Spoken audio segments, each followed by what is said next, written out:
Muy bien, compañeros, pues ahí en la plataforma vamos a hacer ya la presentación. Aquí está ya con nosotros el ingeniero Muñetón, que se trasladó desde Ciudad Delicias para dar esta plática tan interesante que se llama La muerte.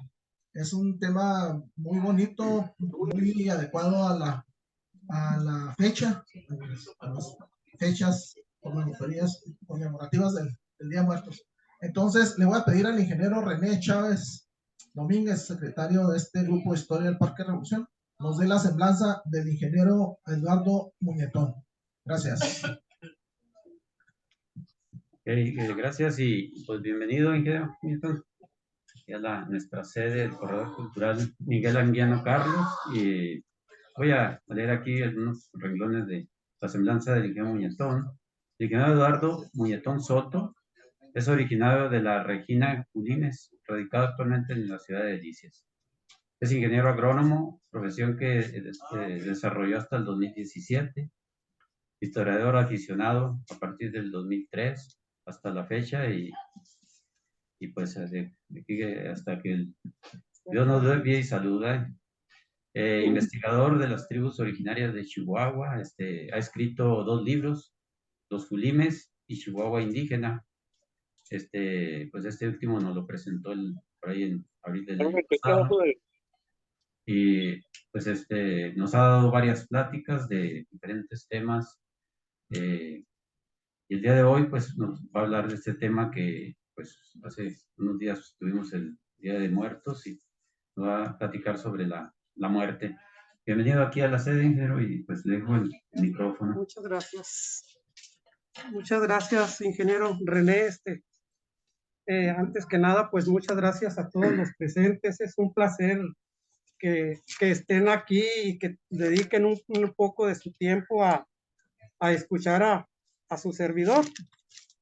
Con esta plática que pues está un tanto fuera de nuestras actividades de investigación, pero tomando en cuenta los sucesos pasados, los festejos pasados muy mexicanos que se realizan en estas fechas, decidimos abordar este tema.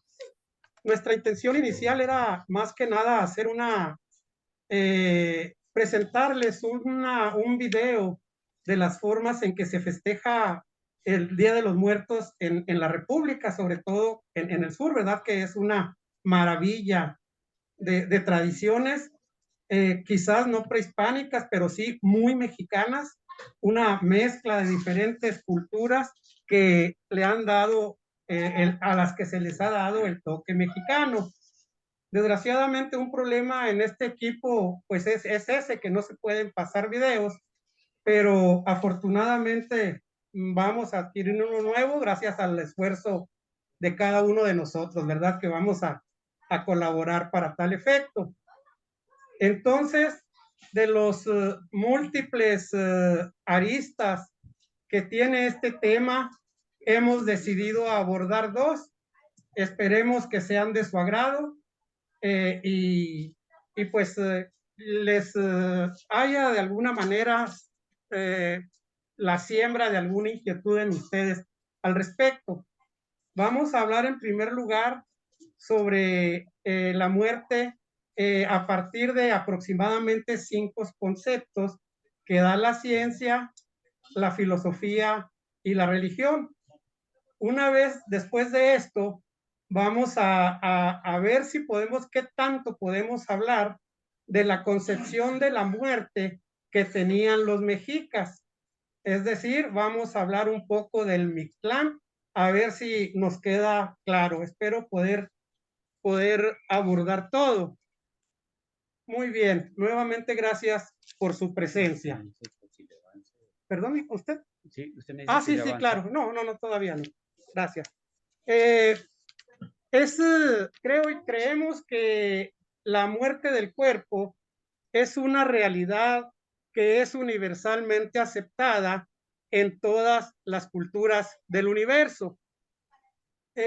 Sin embargo, contrario a esto, tratar el tema de nuestra propia muerte sí es un poco complicado y hasta cierto punto se convierte en un tabú.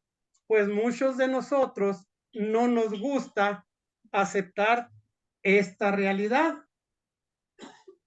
La realidad de la muerte es algo que es una idea que ha ido evolucionando a través del tiempo, tanto que evolucionan precisamente las ideas sociales, las ideas que se van creando en la sociedad a través de los años, a través de las vivencias, a través de la cultura que esa misma sociedad va a desarrollando, ha ido desarrollando.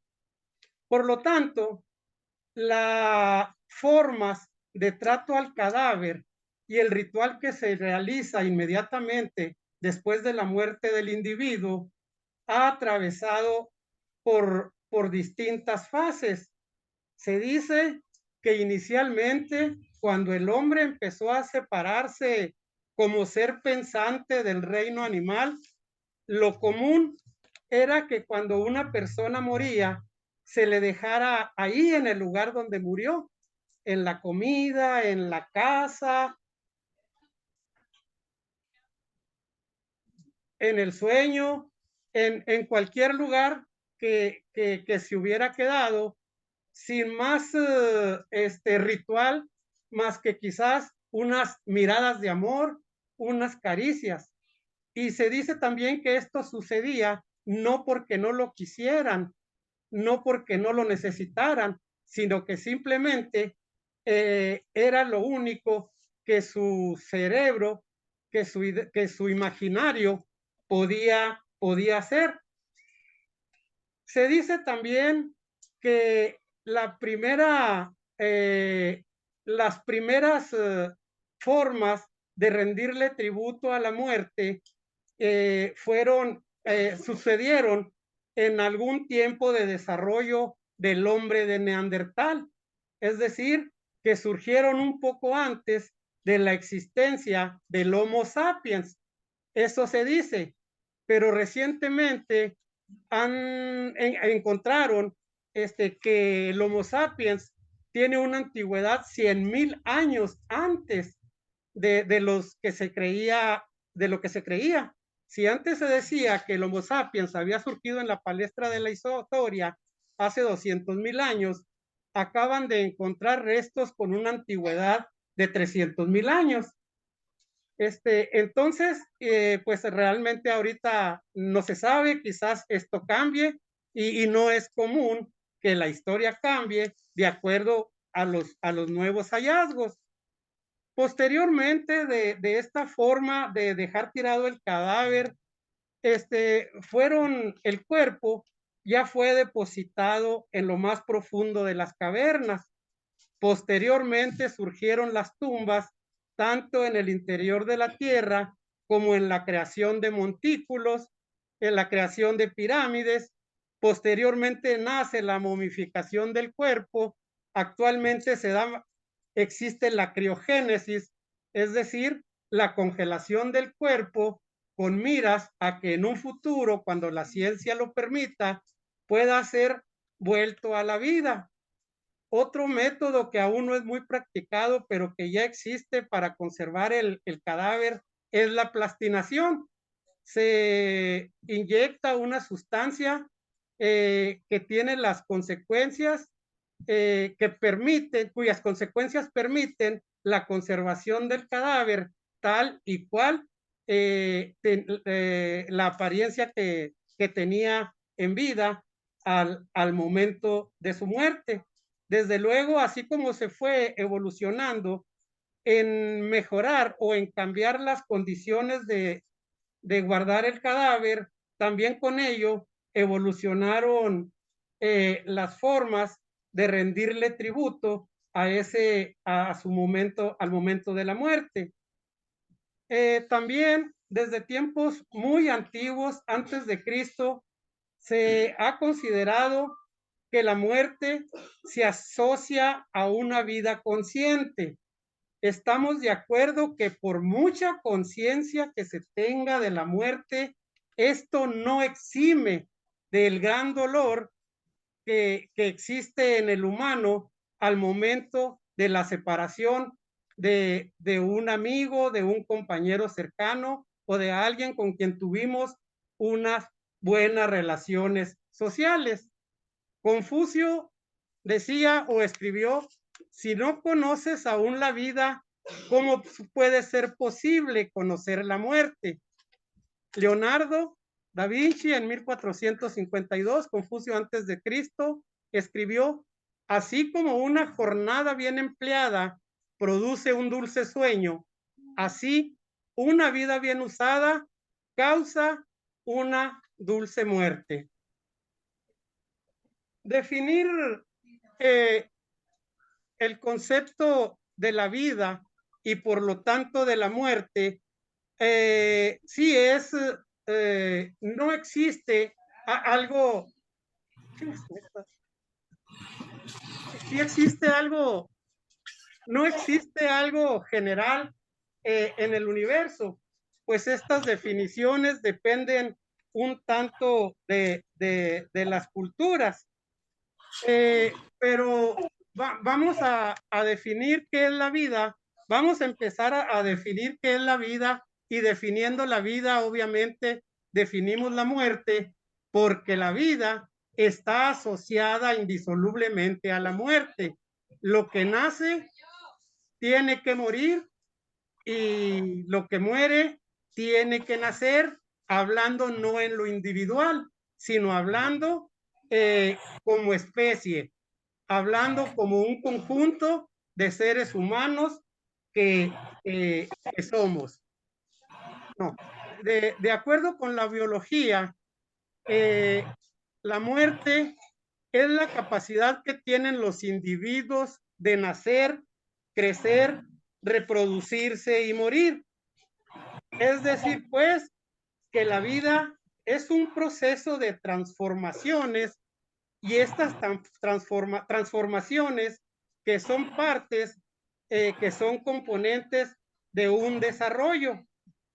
Este concepto, como dijimos ahorita, implica pues que la muerte es la etapa final de la vida, pero tenemos que preguntarnos, ¿quién tiene la capacidad de nacer? Yéndonos hasta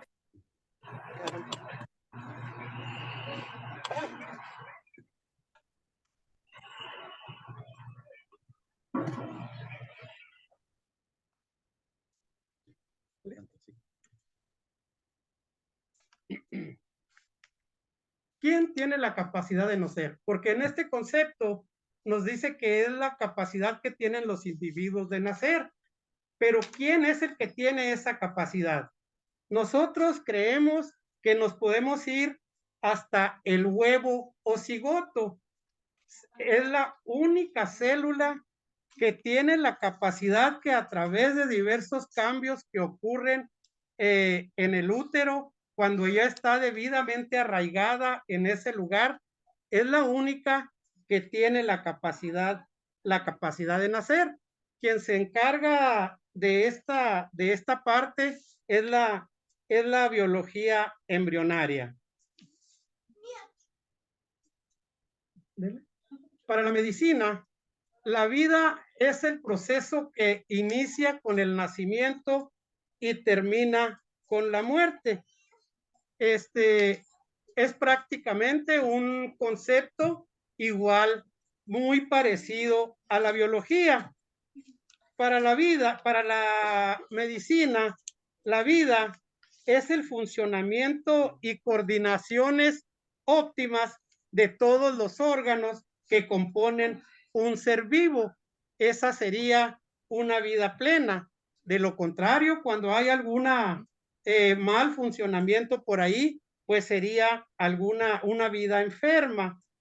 Y creo yo, pues, o basados en estos, para la medicina, la muerte sería consecuencia de la infuncionalidad de esos órganos, ya sea de manera natural o asistida, aun cuando se le den los auxilios necesarios, pues el organismo ya no va a responder. entonces automáticamente, al no tener estímulos hacia el medio exterior, ni la capacidad de conservar la vida por sí mismos, pues estaríamos hablando que ha entrado en la muerte. Para la religión, la vida, bueno, aquí sí hay muchos expertos en esto, creo que en su momento pues nos sacarán del error o nos ampliarán el concepto. Para la religión, la vida es la unión del cuerpo y el alma. Desde luego, entonces, la muerte sería la separación de esas dos entidades, la separación del alma y del cuerpo después de haber tenido un proceso vital, sin importar el grado de desarrollo que haya alcanzado. Ahora, entonces la vida, ¿cómo llegaría a crearse en de esta manera, de acuerdo a este concepto? Podemos decir, pues, que lo universal, el universo, lo perfecto en lo general, o sea, Dios, entrega una parte de su esencia a un individuo. Esta esencia permanece en él de manera única, ya exclusiva por la eternidad. De lo general, se desprende una parte y se le entrega, se le regala a un individuo que nace. Y esa alma que ya tiene ese individuo va a ser eterna ya en lo individual. El alma de Juan va a existir hasta de por vida, se separa de él únicamente para esperar la resurrección y la vida eterna y seguirá existiendo como Juan. Llámese Juan, llámese Pedro, como sea, ¿verdad? Yo me pregunto aquí, bueno, ¿y el individuo cuándo recibe ese regalo? Cuando el ser vivo recibe el alma. Tratando de responderme esa pregunta, me encontré con esta carta que más o menos en 2020 escribió el doctor Ricardo Cruz Coque, Madrid. Es de los servicios de genética de la Universidad, de la Clínica Universidad de Chile, es un investigador de renombre famoso. En esta carta, él dice que el alma se infunde en el cuerpo humano en forma instantánea en la fecundación. Tenemos que entender por fecundación necesariamente cuando el óvulo que ya está formado por la unión cuando el huevo o cigoto ya está formado por la fusión del óvulo y del esperma y debidamente arraigado en el útero, porque si está arraigado por error en alguna otra parte del cuerpo, pues esa vida no va a sobrevivir. Ok, esta respuesta que da este doctor, realmente yo no sé, no lo creo, si ya esté aceptada pues sí, por la élite, ¿no? Por los jerarcas, pues, de la iglesia a la que él pertenezca, que no sé cuál es. Él llega a esta conclusión leyendo los diferentes libros o el único libro sagrado o los libros sagrados que tiene en su argot la iglesia. Desde luego, principalmente en la Biblia. La filosofía se divide principalmente en dos partes, en filosofía en idealista y en filosofía materialista. No vamos a definir qué es la filosofía. Para el idealismo, la vida es la capacidad del individuo para construir su realidad. Esta realidad depende exclusivamente de su pensamiento. Es decir, pues, que a mayor capacidad pensante del individuo, es mayor su capacidad de vivir la vida. Entonces, para ellos, para esta corriente, la vida depende, pues, de la mente.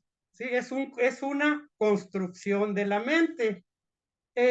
Por lo tanto, la muerte surgiría cuando la mente ya no tiene capacidad de construir su vida. ¿Sí? Ok. Para el materialismo,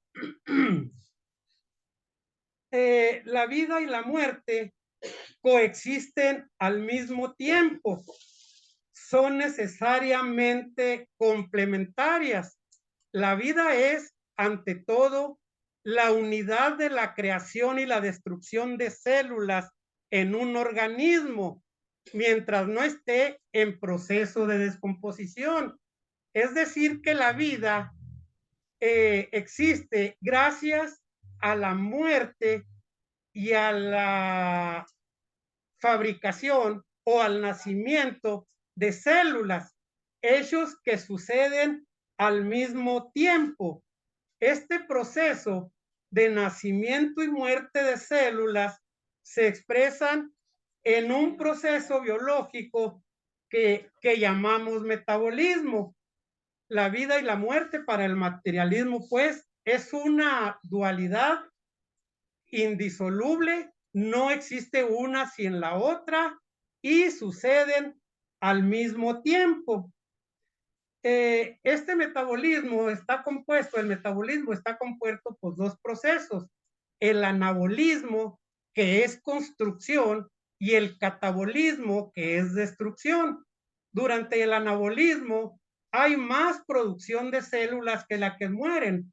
Por eso somos capaces de crecer, de desarrollarnos y de irnos transformando.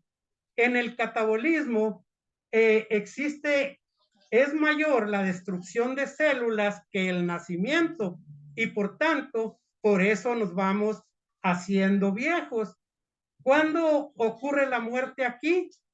Cuando ya el cuerpo es incapaz de producir nuevas células y únicamente hay destrucción de ellas y por tanto se empieza a dar la putrefacción. Una manera de entender esto, a ver si me puedo explicar. Cuando se libera el óvulo y este óvulo se encuentra con un esperma, el primero que empieza a morir es el esperma, porque para penetrar al óvulo tiene que deshacerse de su cauda. Y en cuanto entra la cabeza, vamos a llamarle así, del esperma al óvulo, empieza a morir el óvulo. ¿Por qué? Porque la membrana de ambos se empieza a disolver para formar una sola membrana, una membrana única. Después de que se forma esta membrana, bueno, desde antes, a la par que se está formando la membrana, se empieza a fusionar ambos núcleos de ambas células, el núcleo del esperma y el núcleo de óvulo, para formar un nuevo núcleo. Cuando este proceso termina, ya se murieron las células que dieron origen a una nueva célula. Esta célula empieza a realizarse cambios dentro de ella que la van a negar. Empieza a morir para crear una célula nueva o un conjunto de células nuevas y así se va. Y esa es la base del desarrollo. Por eso la filosofía materialista dice, es que la muerte existe al mismo tiempo. Creo que se me pasó algo, pero ahorita, a ver ahorita dónde lo ponemos. Del ingeniero, por favor. Ok.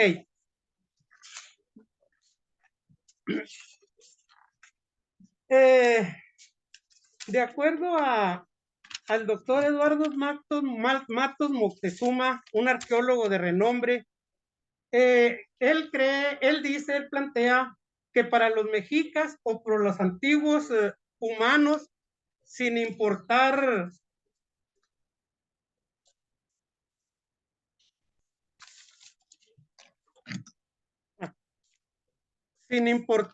de qué parte del mundo sean, ellos veían la vida y la muerte como dos ciclos diferentes, pero unidos, y que esta forma de ver ambos procesos tiene su origen en la agricultura, que en un momento de sus vidas fue algo muy importante que les permitió el sustento y el cambio del nomadismo al sedentarismo, y al menos aquí en América, sobre todo en la creación del maíz, porque ellos veían que las cosechas tenían un ciclo de verdor, un ciclo de producción, y después un ciclo de muerte, de cosecha, y posteriormente morían.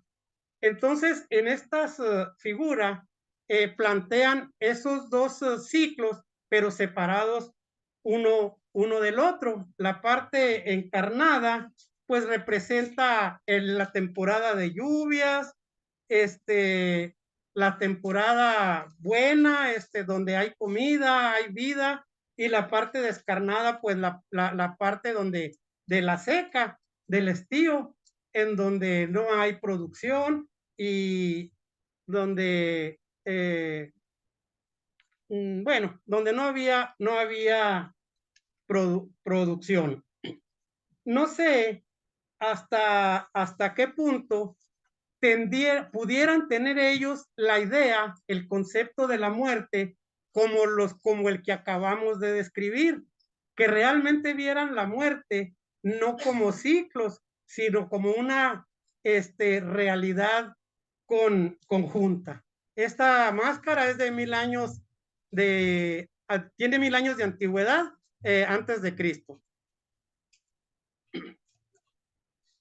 Esta máscara es prácticamente la misma, es de los 800 años después de Cristo, y como podemos ver, pues representa lo mismo, y tiene la diferencia de edad con la anterior, es de 2000 años.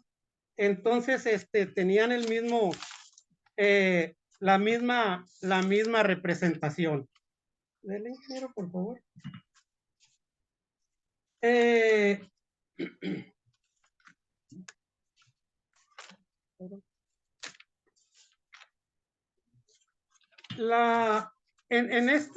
Esta es una lámina de un códice, me parece que el códice Borgia. De acuerdo con el arqueólogo Matos, Eduardo Matos, esta es una representación de la muerte. La tenemos al lado derecho. Al lado izquierdo está una mujer embarazada. El color del niño, pues es un niño neonato o recién nacido. Yo me inclino a creer que es neonato aún. La muerte tiene agarrada con su mano izquierda el cordón umbilical, mismo que llega a una canasta donde, creo yo, está el líquido amniótico, que es donde tiene los pies la mujer, que de alguna manera representa la unidad con ella. El cuchillo que tiene en la mano derecha, amenazando con cortar ese cordón umbilical, sin duda nos indica que la muerte está presente en cualquier etapa de la vida.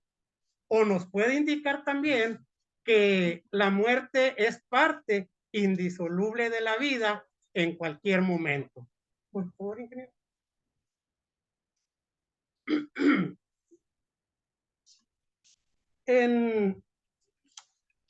En esta lámina, que también es de un códice, tenemos en ella una persona recién muerta o muerta con pocos tiempos de antigüedad, la cual está representada de color rojo. Tiene las manos extendidas, la mano derecha, la mano izquierda y ligeramente inclinada su pierna izquierda. De ella emergen tres figuras. En la parte superior, una que sale de la cabeza, una central que sale del corazón y una más baja hacia la izquierda, ¿verdad? Una más baja que sale del hígado. Los mexicas pensaban que el hombre estaba constituido por un cuerpo visible, un cuerpo que se podía pesar, que se podía ver, que se podía pensar, y por esencias no visibles, por esencias que no se podían ver, que no tenían peso, pero que ellos sabían que existían, porque estas esencias o almas son los que le daban movilidad al cuerpo, son las que hacían que el cuerpo realizara sus diferentes funciones y tuviera los diferentes sentimientos que acompañan al hombre. Ellos pensaban que el hombre tenía como componente obligado necesariamente tres tipos de estas esencias. Una de ellas era la llamada teyolía, que se albergaba en el corazón. Esta era responsable de los sentimientos de pertenencia del individuo al grupo. Era la que le daba su capacidad al hombre de entender los derechos y las obligaciones que tenía para con el grupo. Además, era la responsable de las funciones afectivas que éste tenía. Esta esencia que radicaba en el corazón, sí dije en el corazón, ¿verdad? La teyolía, nunca, nunca abandona el cuerpo del hombre en su vida e incluso viaja con él al más allá después de muerto. La otra esencia era el tonali. Se encontraba en la cabeza, que es la parte superior, ¿verdad? Ahí está en la parte superior. Y esta vinculaba al individuo con su destino. Lo vinculaba con el calor, con la luz del día, con su capacidad de desarrollarse. Esta podía abandonar el cuerpo durante las noches, en los sueños, o durante bueno, no hay la palabra, sus actos sexuales. Cuando esta entidad abandonaba el cuerpo, ella se iba hacia la superficie de la tierra, hacia las nubes, hacia la parte aérea. El teyolía, ya dijimos, se iba al inframundo, abajo de la tierra, pues acompañaba al hombre en su tumba.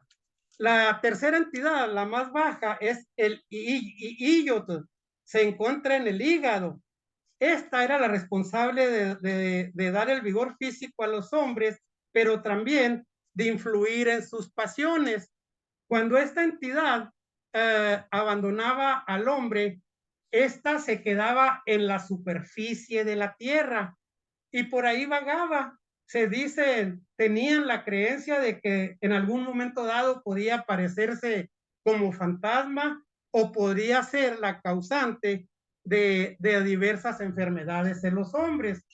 Estas tres entidades realmente representan los tres lugares sagrados que tenían los mexicas, que era el cielo, que era la tierra y que era el inframundo, lo que está debajo de la tierra. También pensaban que había una gran cantidad de entidades llamadas contingentes, o sea que podían presentarse en el cuerpo o no. Estas eran muy numerosas y podían habitar en el cuerpo humano o podían dejarlo. Estas representaban las enfermedades, las bajas pasiones, las borracheras, cualquier cosa que les ocurra, enfermedad o lo que sea, que puede estar en un momento dado en el hombre, o aspectos que llegan para quedarse, como una loquera, como una dislocación en un hombro o algo así. Cuando los mexicas morían, ellos pensaban que las almas tenían 4 lugares diferentes a donde llegar, 4 casas diferentes. Cada quien llegaba a la casa que le correspondía de acuerdo a su forma de morir. Para ellos, el aspecto moral no tenía nada que ver, no importaba. Quiero creer que se portaban bien porque los obligaban, sus leyes eran un poco fuertes. Y aparte que en esas casas, a la casa que fueran, no iban a tener sufrimiento, no iban a penar, la iban a pasar bien, pero sí había la necesidad de seguir poniendo de manifiesto su honra, su, su capacidad de lucha, sus atributos, pues en general, que usaban en la tierra para sobrevivir y para pertenecer a un grupo. Uno de esos lugares era la Casa del Sol. A este lugar iban todos los guerreros que morían en combate y todas las mujeres que morían en el primer parto, pues eran consideradas guerreras. Los guerreros muertos en combate o muertos en sacrificio acompañaban al sol en su recorrido desde su nacimiento hasta el mediodía. Del mediodía hacia el ocaso del sol lo acompañaban las mujeres. Era la parte masculina y la parte femenina del sol, porque para los mexicas todos los dioses eran una dualidad, tenían su lado masculino y tenían su lado femenino. Es más, no solo para los mexicas, esta es una situación que se presentó en un momento dado de la historia de todos los pueblos de la tierra. Con todo respeto, creo que también en el judaísmo, en el más antiguo, también había esa dualidad en Dios. Muy bien. Dale, por favor. La segunda casa era la casa de Tlaloc. A este lugar llegaban todos los que morían por causas relacionadas con el agua, desde luego ahogados por algún rayo, con hidrocefalia, con cualquier cosa que tuviera que ver con el agua. Este lugar era de infinita verdura, puro cosechar, pues haciendo alusión de alguna manera, aunque a lugares en donde hay agua, pues siempre hay vida o más vida en abundancia. La que sí. La tercera casa era la casa del árbol nodriza. A este lugar llegaban todos los niños que no habían podido nacer. En esta casa había un árbol cuyos frutos eran pechos que daban leche y de ellos se podían alimentar. En este lugar los niños permanecían tanto hasta que algún dios los rescatara y los volviera a mandar nuevamente al útero para darles otra oportunidad de nacer. La cuarta casa es la llamada el Mictlán, que tanto hemos visto en la tele y los anuncios de la corona, en los temas me he fijado, el Mictlán, y ponen un señor allí bien bonito, bien llamativo, y se nos antoja la corona a todos. Bien, para llegar al Mictlán era necesario atravesar por 9 niveles. Cada nivel tenía una prueba que el alma debía superar para llegar al siguiente nivel.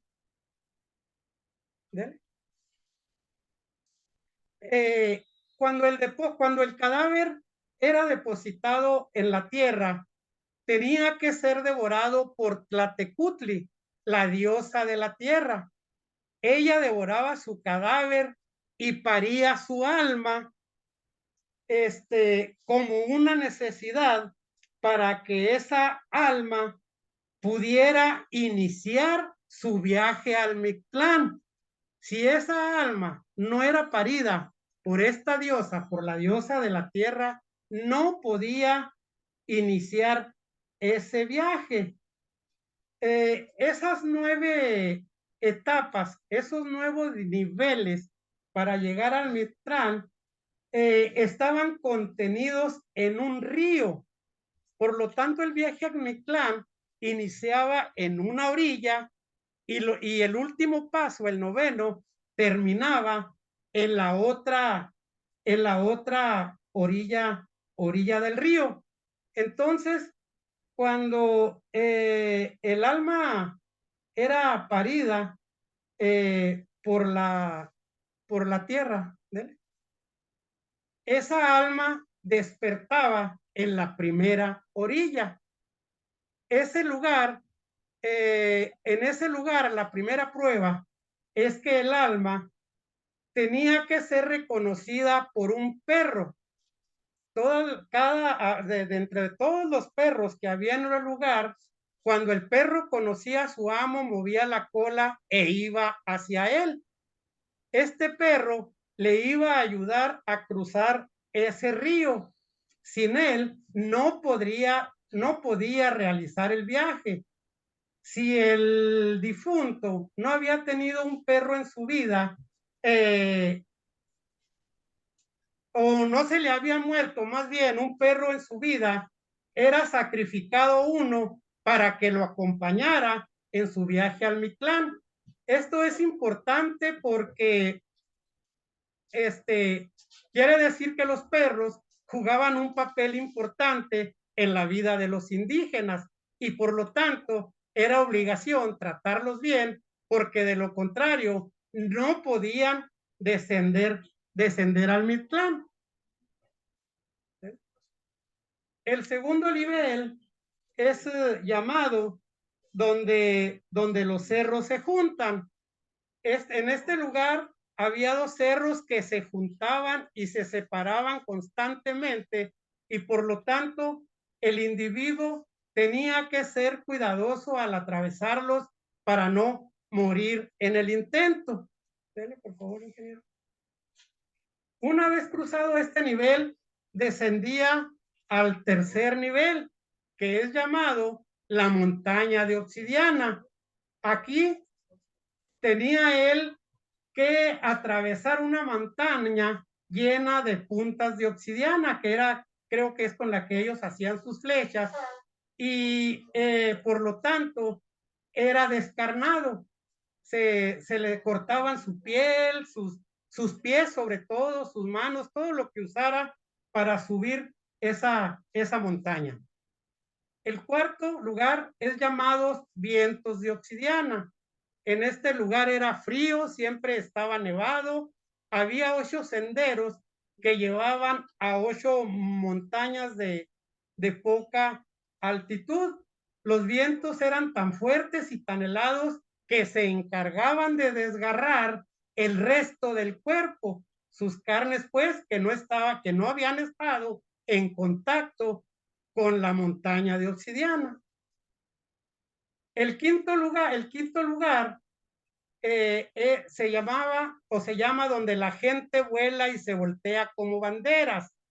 En este lugar hacía mucho aire de tal manera que se perdía la gravedad en la tierra y los cuerpos podían volar, podían voltearse, se podían mover pues de diferentes maneras, puesto que el viento impedía que la gravedad tuviera efecto sobre ellos. El sexto lugar se llamaba donde la gente es flechada. Pasaban por un llano en donde una mano invisible les aventaba flechas. Desde luego, estas flechas iban lacerando lo que quedaba del cuerpo. El séptimo nivel es llamado donde los jaguares se comen el corazón. En este lugar, el difunto, el alma, tenía que dejarse comer el corazón. Era una prueba bastante difícil. Recordemos que al inicio dijimos que únicamente el corazón iba a acompañar al cuerpo, que lo que él tenía, que la esencia que él tenía no se desprendía de él. El octavo nivel es llamado lago de aguas negras. En él habitaba una lagartija que se llamaba Xochitonal. En este lago de aguas negras, no, bueno, existía una lagartija que se llama Xochitonal. Xochitonal quiere decir flor del alma. Esta indica el florecimiento de la existencia como desaparición. Florezco para desaparecer o desaparezco porque florecí. Significa la culminación del trabajo como resultado de un desarrollo muy armonioso de todas las facultades que tiene el ser humano. También significa reincorporación a la verdad. Esto es el octavo nivel. El noveno nivel era llamado Chicunamitlán. En este lugar había 9 aguas que circulaban por ese río y había que atravesarlas. Este nivel también era el traslape, digámoslo así, entre lo seco y lo verde, entre la muerte y la vida. Bueno, eso era el traslape entre la muerte y la vida.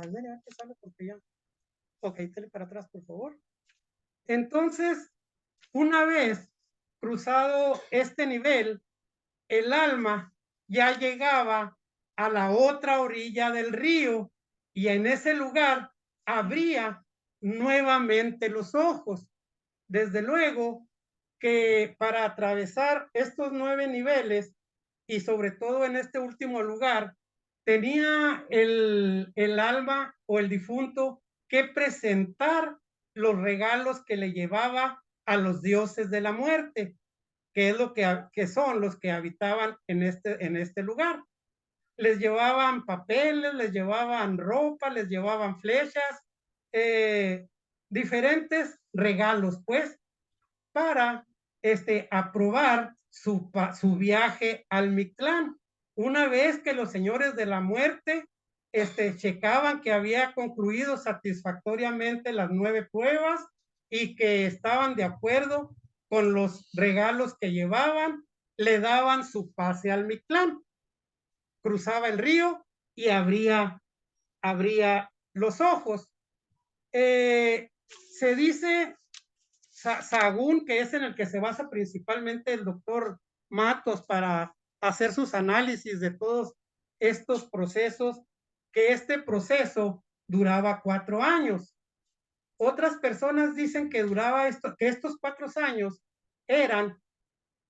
correspondían al tiempo que dura el cuerpo en descomponerse. Pero el doctor Matos dice no. Estos 4 años es algo así como una metáfora, porque en aquel tiempo los calendarios no eran tal como los meses, eran meses lunares, no es como los tenemos ahorita. Entonces, el doctor Matos, después de un análisis que sinceramente no lo traigo, no vengo preparado para explicárselos porque es complicado, él, para mí, al menos, él define que estos 9 niveles para cruzar al Mictlán realmente son las 9 lunaciones, son 9 periodos de la regla, y que todas estas etapas, todas estas pruebas que estuvo pasando el alma son realmente alusiones a procesos que se llevan dentro del vientre. A mí se me ocurre pensar cuando las flechas están desgarrando el individuo, recordemos que precisamente el huevo cigoto pues sufre una serie de particiones al grado que es llamado en un momento mórula, por su parecido a una mora, ¿no? Que tiene muchas células, vamos a llamarle así. Cuando no hay gravedad y que los cuerpos andan volando, se me ocurre a mí pensar que corresponde a cuando el niño se voltea en preparación antecedente a su nacimiento, cuando ya pone su cabecita para nacer. Entonces el doctor dice, no, esto es una alegoría a los 9 meses de gestación, y llegar al Mictlán realmente es volver a la vida. O sea, muero, paso todo un proceso paso un proceso de purificación de mi alma, de mi cuerpo, para ser una persona nueva,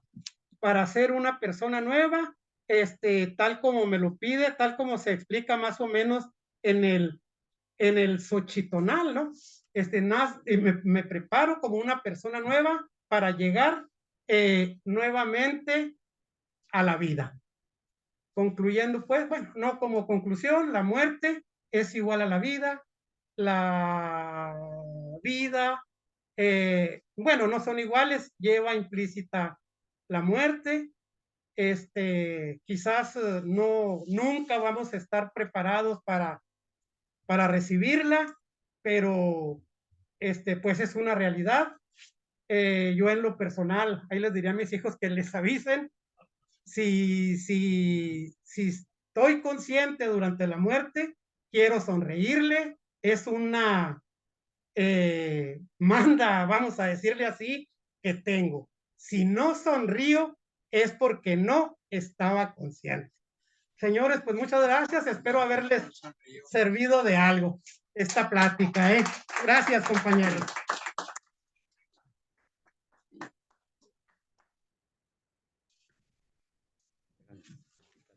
Muy bien. Pues a ver, iniciamos, ya que terminó el ingeniero Muñetón, iniciamos con el segmento de preguntas y respuestas. Aportaciones más que nada, porque bueno, se me hace que respuestas está carajo. Está diciendo acá el ingeniero Muñetón que aportaciones. Pero bueno, inicia el debate. Aquí el ingeniero Duarte va a iniciar con una pregunta, un comentario. Bueno, mi comentario es muy sencillo. Como usted mencionó en la Biblia, cualquier persona que es creyente, a una de las cosas que aspira es a cumplir su vida y morir en paz, en integración con el Creador. Pero hay una parte muy interesante donde Pablo dice, para mí, morir es ganancia. ¿De qué está hablando el apóstol Pablo? Está hablando de que ya cumplió la carrera, ya cumplió sus deberes. Y él dice, pues cuando el Creador quiere llevarme, cuando Dios decida que es mi momento, yo estoy preparado para eso. Entonces cualquier persona creyente debe aspirar precisamente a eso. En la religión que profese es estar en paz con el universo, con el Creador, con su familia, con sus amigos, con la sociedad, para entregar su vida al Creador en paz. Gracias. ¿Alguien más? Muy bien, aquí licenciado Doctor Olivas. Adelante, licenciado Olivas. ¿Qué tal? Pues primeramente, como siempre, es un placer escuchar al ingeniero Muñetón. Siempre, pues siempre trae conocimientos, excelentes, pues no deja uno de aprender con sus pláticas y comentarios. Sobre todo muy interesante, un poco la parte filosófica y el tema de toda la mitología, ¿no? Del Mexica, una de las que hay, ¿no? Del mundo prehispánico. Quería hacer en relación a la parte filosófica, algo que estuve leyendo hace poco y que me ha llamado la atención, este, en las definiciones de la muerte, mencionamos un poco el tema cristiano y el tema de los pueblos originarios. La vida, según la NASA, según lo que ellos consideran que es la vida, de acuerdo a la búsqueda bueno, con las posibilidades que hay, que hace las misiones y el SETI de vida en el universo, ellos definen la vida como un sistema químico, primer elemento, autosuficiente, segundo elemento, capaz de evolución darwiniana. Y todo aquello que no está dentro de esa definición, según la NASA, es un concepto científico, no el único que hay, carece de vida. Entonces, en el momento que el ser humano deja de ser un autosuficiente, similar a la cuestión de la capacidad de creación de células y de evolucionar o de evolución darwiniana, pues o cualquier ser, pues de deja de vivir. Es un tema controvertido porque choca fuerte con, por ejemplo, la teología, lo que la Biblia se refiere en términos del cristianismo o el catolicismo en lo particular, porque aquí se considera que incluso hasta el nacimiento de un ser humano existe la vida por la parte de la autosuficiencia, pero es el concepto que es uno de los conceptos científicos que hay que da la NASA y que es en el que ellos se basan para definir que hay una vida o pudiera haber un ser vivo en otra parte del universo. Cada cultura pues tiene y cada época también tiene sus definiciones. Eh, Retomando el tema de la mitología, también recordando todo el tema del Silbaba y de los mayas que tienen una mitología separada y diferente, aunque muchas veces se cruzan con la náhuatl, ¿no?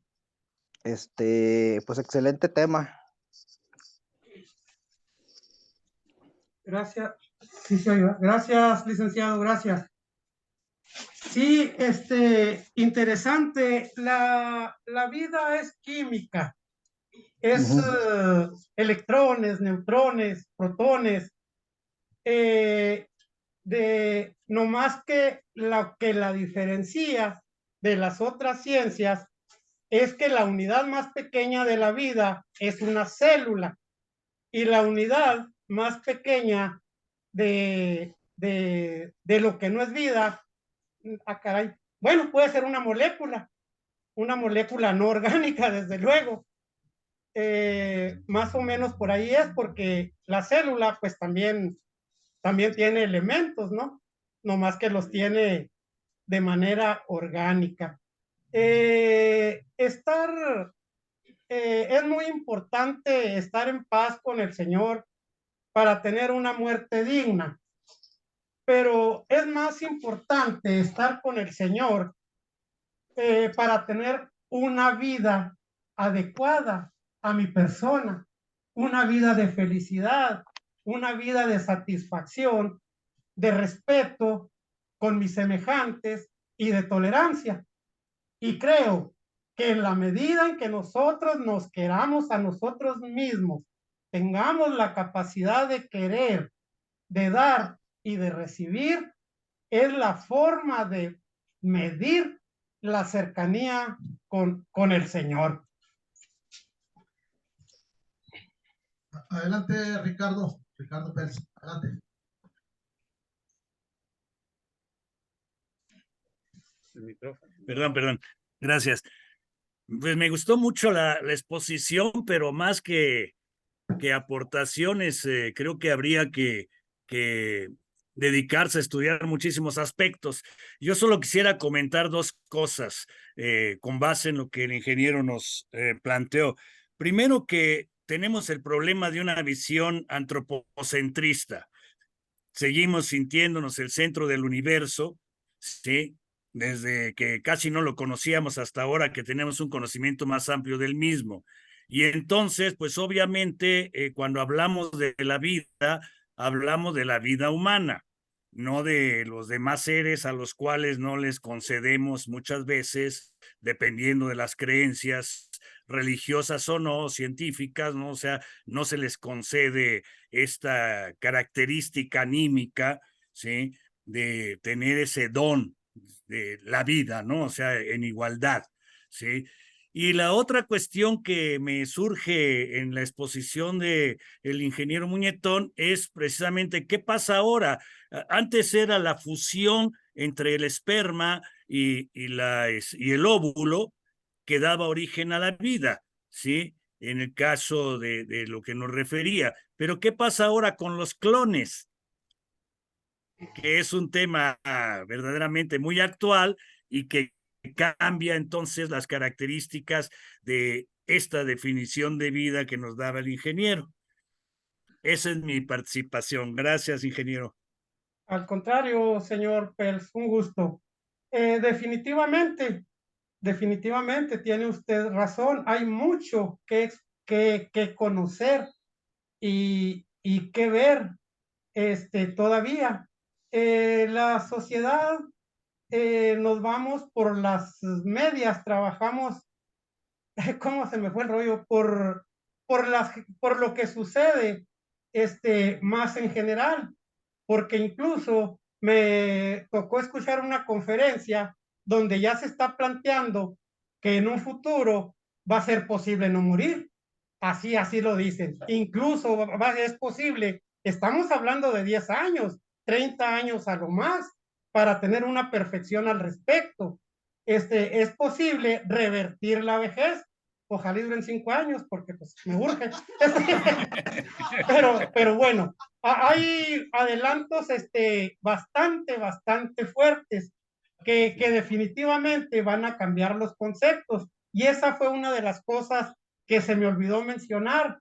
Estos conceptos que definimos ahorita, que son los únicos que encontré, se me hacen bastante anticuados. Creo que son muy perfectibles. Tiene razón, ingeniero, usted, señor Pers, muy interesante esto, pero pues yo se los dejo a los que sí saben de esto, ¿verdad? Yo me comprometí con esta plática y traté de cumplir, pues, de la manera en que se puede por la hora y por mi preparación. Gracias. Tiene toda la razón. Gracias. Adelante, Héctor.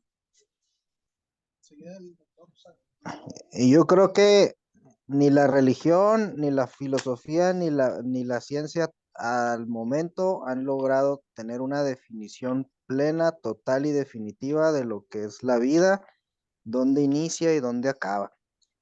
Incluso la que mencioné ahorita es solamente una y le podemos falsar el concepto con muchísimos argumentos, ¿no? Entonces, pues es un tema inacabado, que más que todo corresponde más que solucionarlo, discutirlo. Así es. El que sigue.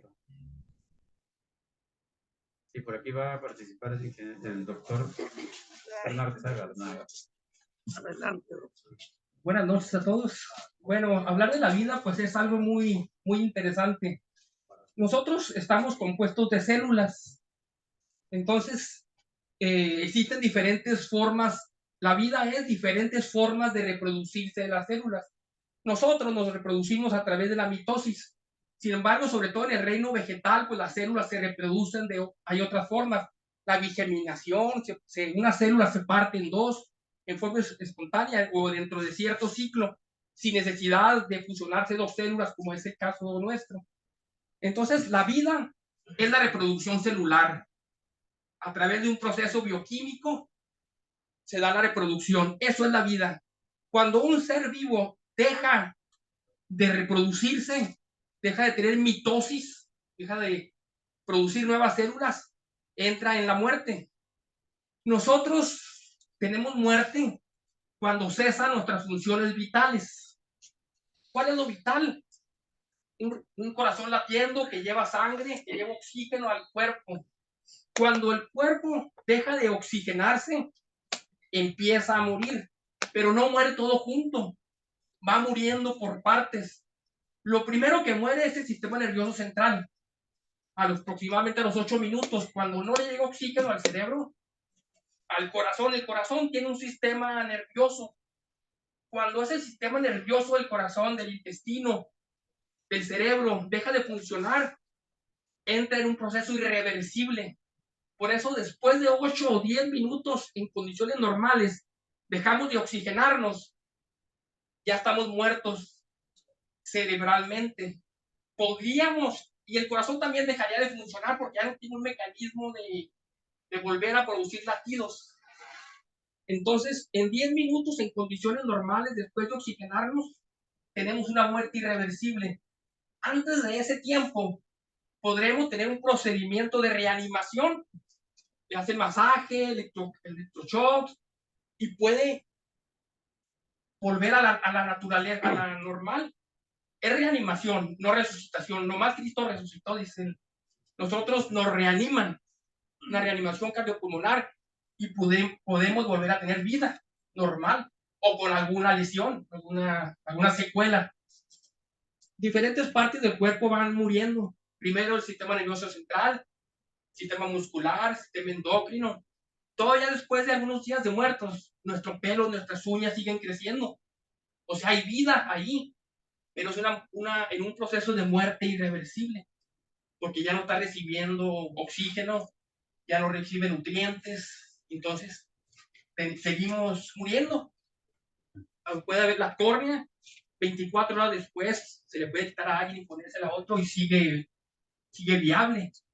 Entonces la muerte no es algo súbito, sino que se va dando por partes del cuerpo. Bueno, pues era lo que quería. ¿Cómo se reproduce? Ya ves que se explicó ahorita, bueno, todos usamos En el micrófono, para que lo escuchen en la plataforma, por favor. Interesante. Esta cosa mejor.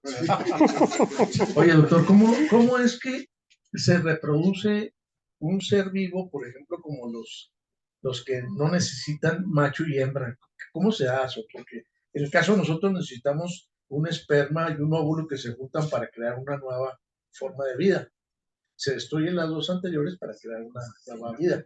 ¿Cómo es que se hace en los seres que no necesitan macho y hembra? Bueno, antes quiero hablar, ya tenía pensado hablar de algo muy importante. Cuando hablaron de la vida eterna, pues no.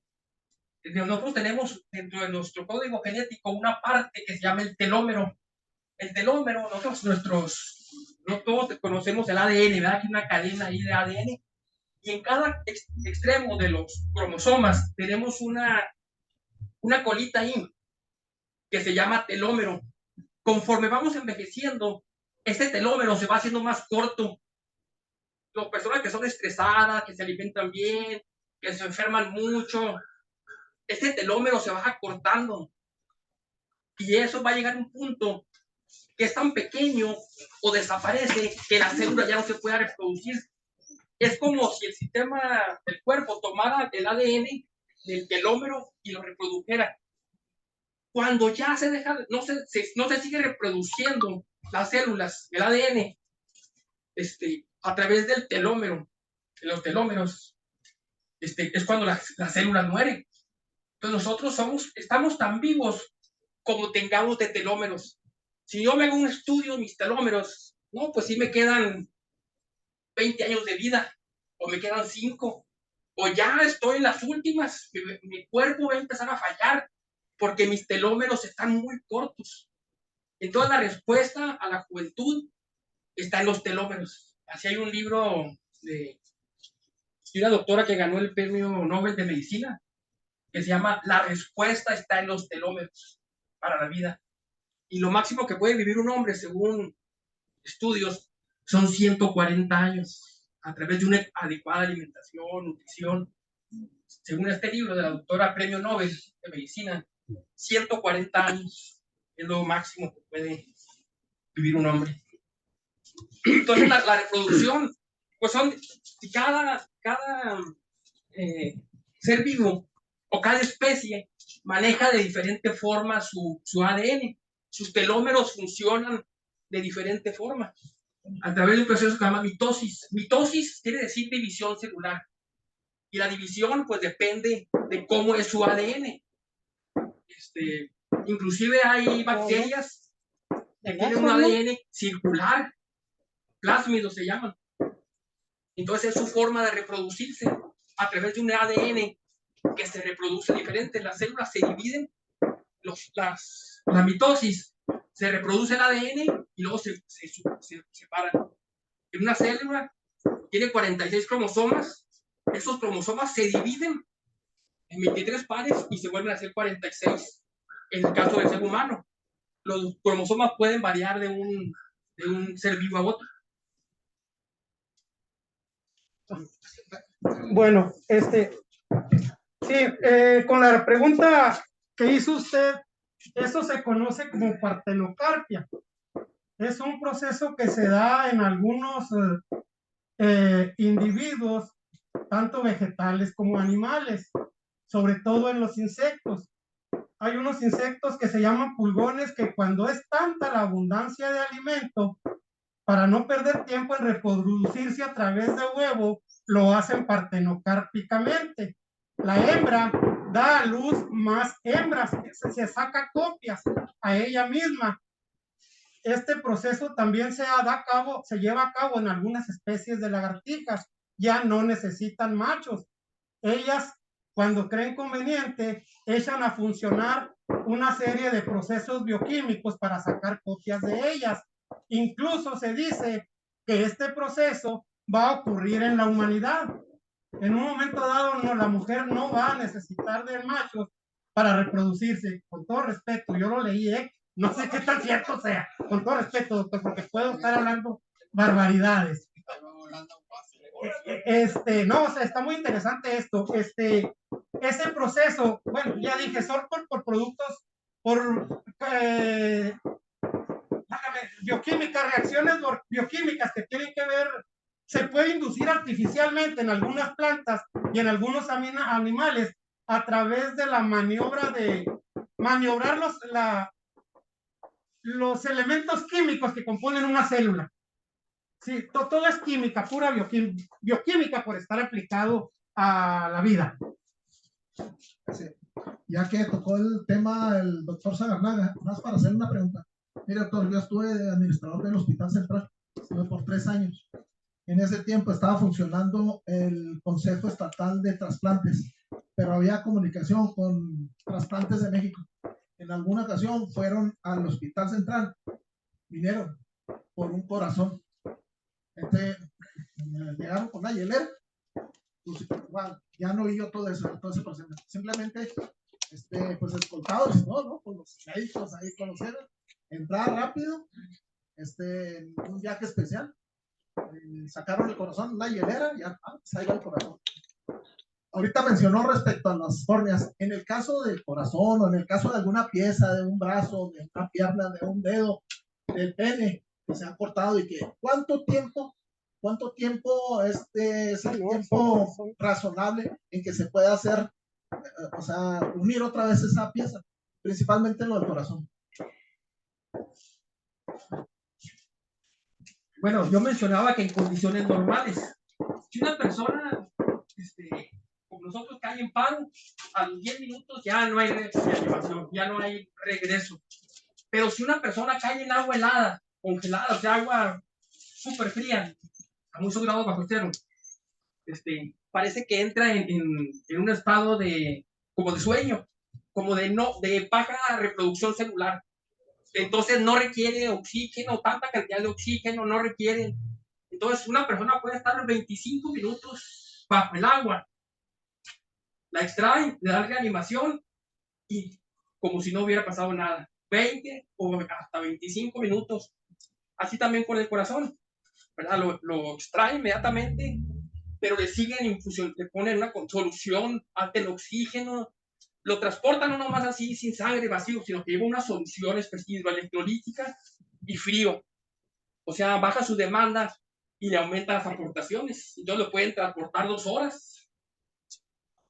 Entonces por eso el corazón sí aguanta, porque lleva una solución hidroelectrolítica y además lleva baja temperatura. Por eso permite el traslado. Pues son cuestión de horas, porque los músculos 2-3 horas se necrosan. Creo que son 8 los músculos. Para que el síndrome departamental, cuando se corta la circulación, en 2-3 horas empieza ya la necrosis, ya es irreversible. Gracias. Bien, acá está ahí una pregunta. Sí, vamos a darle oportunidad a Olivas, al licenciado, y luego al ingeniero Valderete. Adelante, licenciado Olivas. Una pregunta, sobre todo para el doctor. Mencionaba toda la cuestión del ADN en el envejecimiento y la incapacidad eventual de reproducir las células. ¿Cómo anda la ingeniería genética hacia ese camino de precisamente alterar esas partes del ADN para evitar el envejecimiento o retrasarlo más? Bueno, se habla que incluso en China, donde sí se permiten muchas cosas, que en Occidente no, sí se está llegando a un punto donde ya sí se han estado haciendo bebés genéticamente modificados con ciertas características para evitar ciertas enfermedades, para potenciar capacidades mentales y demás. No sé qué tan cierto sea o si realmente es algo que está nada más en la teoría, qué tanto se está trabajando hacia allá. Realmente el manejo genético del hombre como tal, pues es algo que está muy controvertido, ¿verdad? No se permite la manipulación genética del hombre más que en algunos ambientes clandestinos, o porque no es ético modificar los genes de una actualmente. Si no aceptamos a veces los transgénicos en las semillas, en los cultivos, porque pensamos que no estamos aptos para metabolizarlos y nos pueden hacer daño. Lo que no se aprovecha adecuadamente nos puede hacer daño. Entonces, aunque se produzca en grandes cantidades, entonces hay gente que está en contra de la manipulación genética. Entonces, pues, aún la ética como que no acepta muy bien la manipulación del hombre. Y si se hace, pues son en medios pues un poco clandestinos o poco éticos ante algunas sociedades. En otro ambiente como el chino, como los soviéticos, a lo mejor los rusos, pues a lo mejor lo pueden hacer porque ellos tienen su ética progresista y que quieren sobresalir, como los chinos y los rusos, los americanos quieren sobresalir, entonces aplican sus conceptos éticos en beneficio y pueden llegar a hacer manipulaciones. Sin embargo, este libro que les comento no habla, la respuesta está en los telómeros. No recuerdo ahorita el nombre de la autora, pero es una premio Nobel de medicina, y habla de los telómeros, y ahí dice cómo alargarlos. Pues es sencillo, llevando una vida sana, lejos del estrés, una buena alimentación, ejercicio, cuidar nuestros perfiles biométricos como el colesterol, los triglicéridos, los niveles de enzimas, etcétera, hormonales. Entonces, mantener una vida sana ayuda a cuidar los telómeros. Lo que hay que cuidar son los telómeros para alargar la vida. Y dice ahí que son 140 años lo máximo que los podemos cuidar en forma natural o controlada.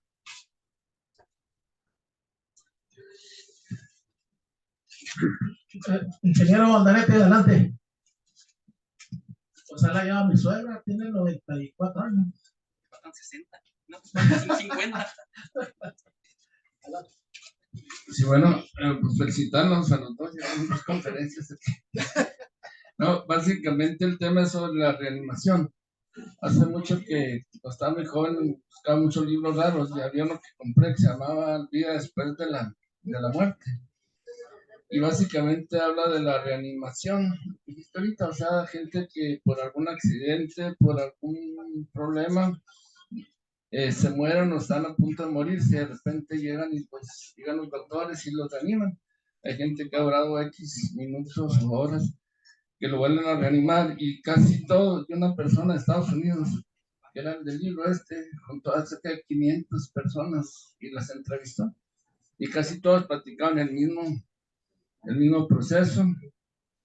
Primero que se sentían un poco fuera de onda, pues como se les va la onda, porque como están conscientes y después ven un camino, y luego casi todos es un camino o es una puerta, y luego van caminando como la figura que puse el señor Muñetón, donde van caminando y van cruzando un río.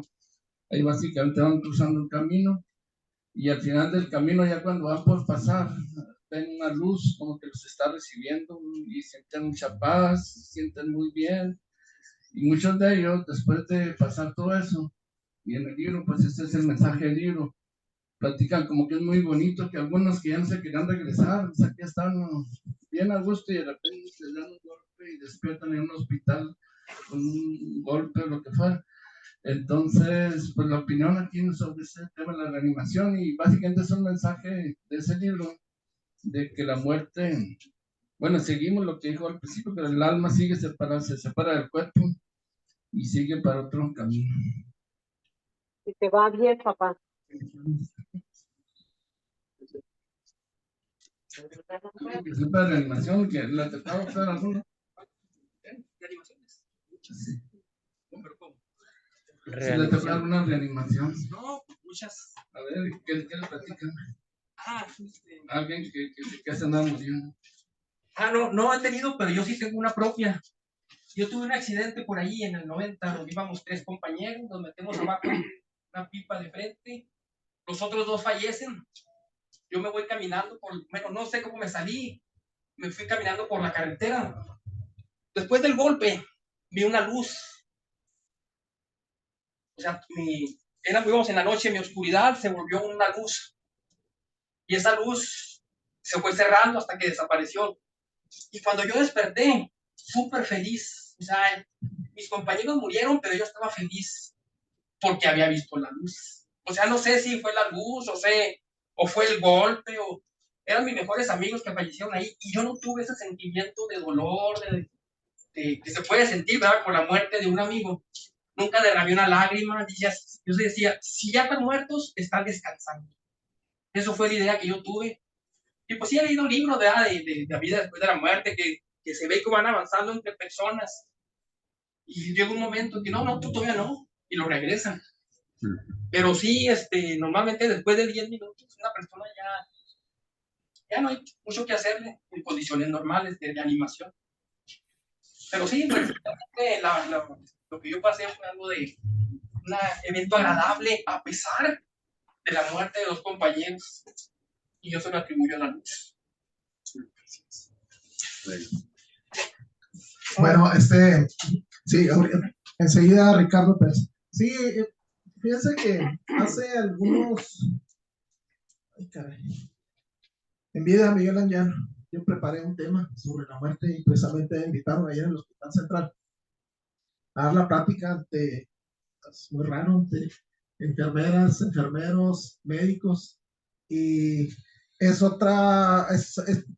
diferente a como lo presentó el ingeniero Muñetón, porque él se fue acá con el tema de los aztecas, el clan y esas cosas. Pero bueno, me gustaría, René, que me programes de una vez para el siguiente año, antes del 2 de noviembre, dar la plática.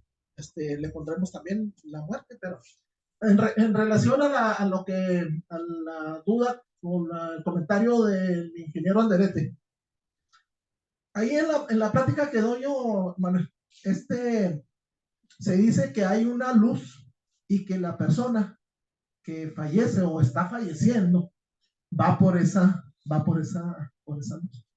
Pero hay una cuestión divina, ¿sí? Para los que creen y para los que no creen, pues que hay algo que con la reanimación, lo que dice, complementa con lo que dice el doctor Sagarna, pero tú todavía no. O sea, como que ya estamos formados para ir muriendo, ¿no? A ver, no, a ti no te toca. O sea, simplemente lo reanima y regresa a la vida. Hay otra, así como salen las películas, que es generalmente aceptado, que ves tu vida como una película que la están pasando cada cuadrito, pero que ves tu vida en segundos, en lo que vas directo a esa luz, o a también se habla de un laberinto en donde vas avanzando por él. Entonces, pero lógicamente todo eso está basado en gente que ha escrito sobre la muerte principalmente. Ese era mi comentario. Adelante, Ricardo. Gracias. Sí, ingeniero, nada más comentar que el partenocarpio, que sería en el caso de los frutos que se reproducen sin participación de óvulo, en el caso de los animales, sería partenogénesis.